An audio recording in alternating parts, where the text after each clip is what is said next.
Oi, gente, boa noite, tudo bom? Meu nome é Zenuel, eu falo com vocês aqui do sertão de Pernambuco, da cidade de Custódia. Antes de falar um pouquinho do que eu faço, eu queria falar um pouquinho de mim. Eu sou pai de três lindas crianças, um menino, duas meninas, marido de uma linda mulher, né, Dona Nilda. É um prazer enorme estar podendo falar aqui, estar tendo essa oportunidade de falar um pouquinho do sertão. Eu sempre gosto muito de frisar e pensei em falar sobre o sertão além da seca, tá?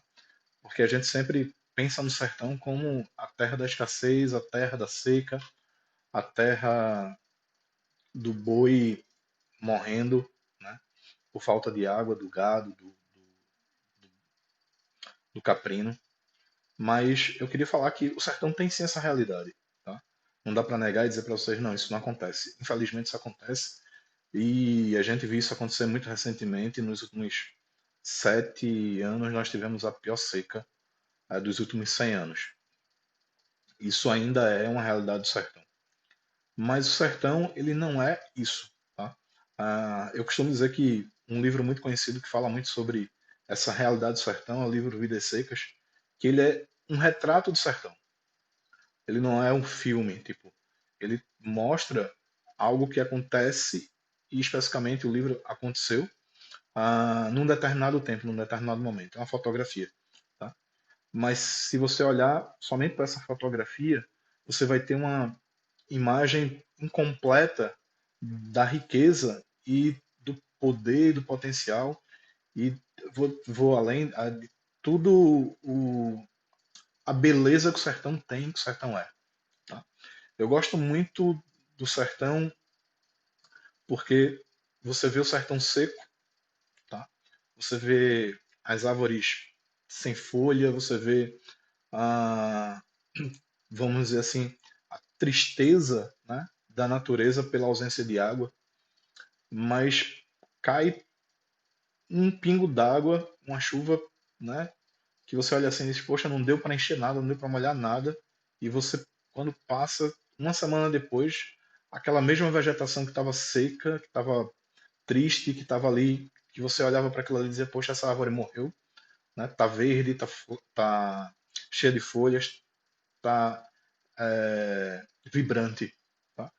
Isso é o filme do sertão. Tá?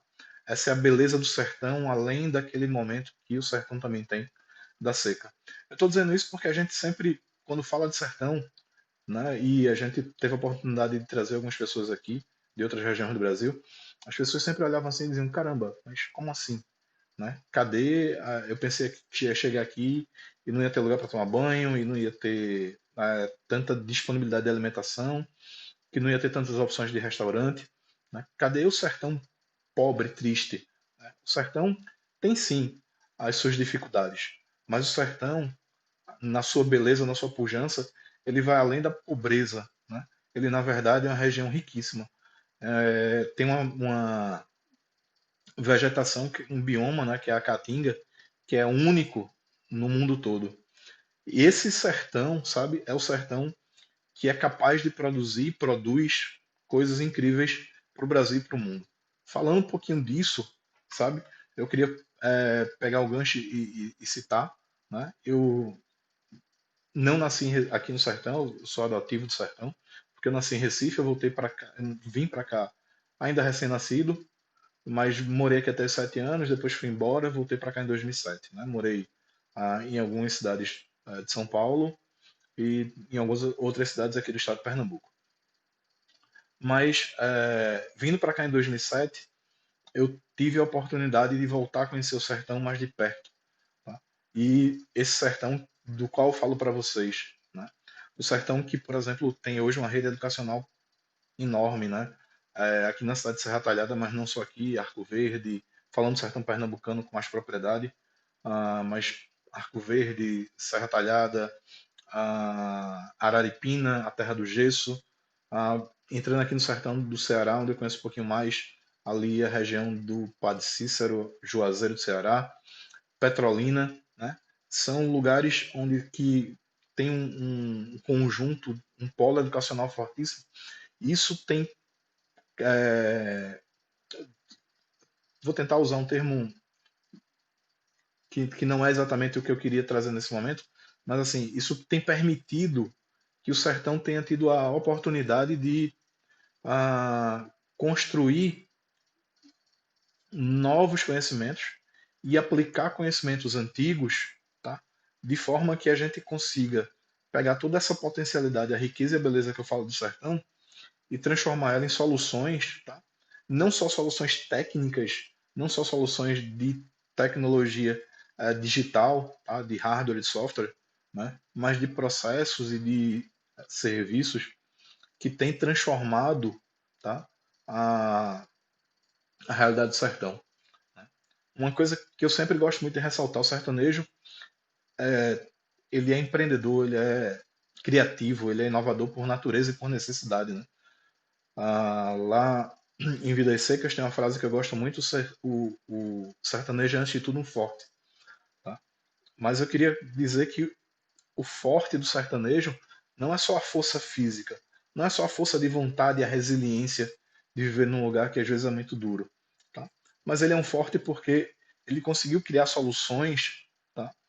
De construir casas arejadas, de aproveitar e reaproveitar a água, tá? Num lugar onde a água é muito escasso, por exemplo, né? E conseguir fazer com que o solo produza o alimento que ele precisa e exceda o suficiente para que ele consiga vender. Então, o sertanejo ele não é só forte pela força física ou pela resolução de estar numa terra que é difícil, mas ele é forte porque ele consegue construir uma série de coisas, tá? Que se a gente olhar, a gente está falando muito de, hoje em dia, de convivência com a natureza, de aproveitamento de água, de reuso dos resíduos sólidos, né? E de certa forma, se você for olhar para os povos tradicionais que vivem aqui no sertão, tá? Eles já fazem isso desde sempre, tá? A gente está falando de economia colaborativa, eles já faziam há muito, muito tempo, né? A gente está falando de economia circular, isso também é algo que os povos tradicionais eles já praticavam. Então, quando eu olho para isso, tá? E vejo desembarcando, não agora, mas aí nos últimos 20 anos, aqui no sertão, além do conhecimento que a gente já tem dos povos tradicionais, tá? O conhecimento produzido através das universidades, através da conexão do sertão com o mundo de forma geral, a gente começa a olhar e perceber que a capacidade empreendedora do sertanejo, tá? A criatividade que o sertanejo tem e a conexão através dos novos conhecimentos e a ligação com os conhecimentos antigos traz e torna o sertão, na minha opinião, um lugar capaz de produzir talvez as próximas inovações disruptivas que nós vamos ver no Brasil, que está no mundo, porque a gente começa a ter a possibilidade, né? A gente sabe que leva um tempo para que esses conhecimentos consigam é, se encontrar e conversar de forma a não conflitarem, mas perceberem que podem juntos fazer parte de algo maior.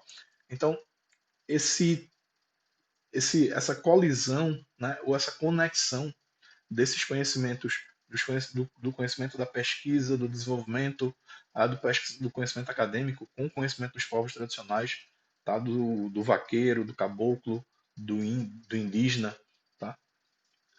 Essas conexões, essas colisões, né, que também acabam fazendo com que o sertão se conecte com outras regiões do Brasil e do mundo, elas tornam, tá, juntando com um bioma único, com características fantásticas, tanto do ponto de vista agrícola como do ponto de vista econômico e também fitoterápico, um sertão com, como eu comentei, condições, tá, de construir as novas inovações disruptivas que nós podemos ver poderemos ver no Brasil, quiçá no mundo.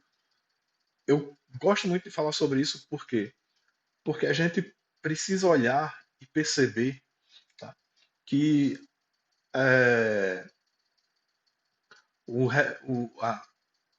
Brasil é um país capaz de produzir conhecimento e inovação muito além da inovação técnica e da inovação digital. Mas eu acredito, tá? E aí é uma opinião muito particular, de que se a gente conseguir juntar essas duas coisas, a gente consegue ir aonde ninguém foi. Eu acho que a gente aqui às vezes passa muito tempo querendo fazer tudo que os outros fizeram, tá? Mas eu acredito que se a gente conseguir juntar o que a gente tem de conhecimento novo com o que a gente tem de conhecimento ancestral e pegar essas duas coisas e conectar elas, tá? E eu tenho visto isso acontecendo aqui de várias maneiras, tá?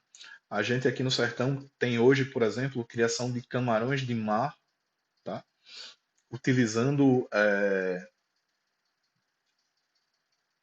água salobra de poços que tem alta salinidade. E esse camarão tem crescido num tempo menor e tem atingido um tamanho maior no espaço de tempo inferior ao mesmo camarão criado no mar, né?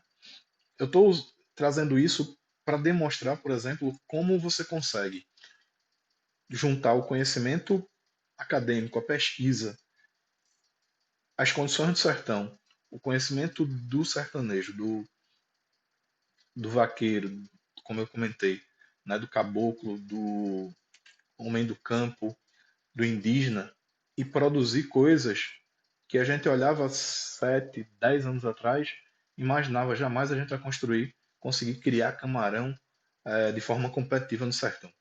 Tá? Eu estou trazendo isso para fechar com o fato de dizer, tá? Junta esse experimento, olha para ele, tá? Aplica neles agora tecnologias digitais.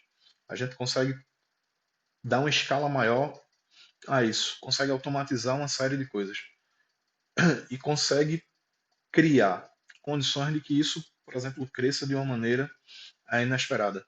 Agora você junta esse conhecimento com outros que estão sendo produzidos e você começa a olhar as condições que nós temos, de novo, de bioma, de recursos que a gente às vezes considera escassos e começa a perceber que nós podemos e temos, né, juntando todas essas características, condições de produzir coisas que nem mesmo nós esperávamos sermos capazes de fazer.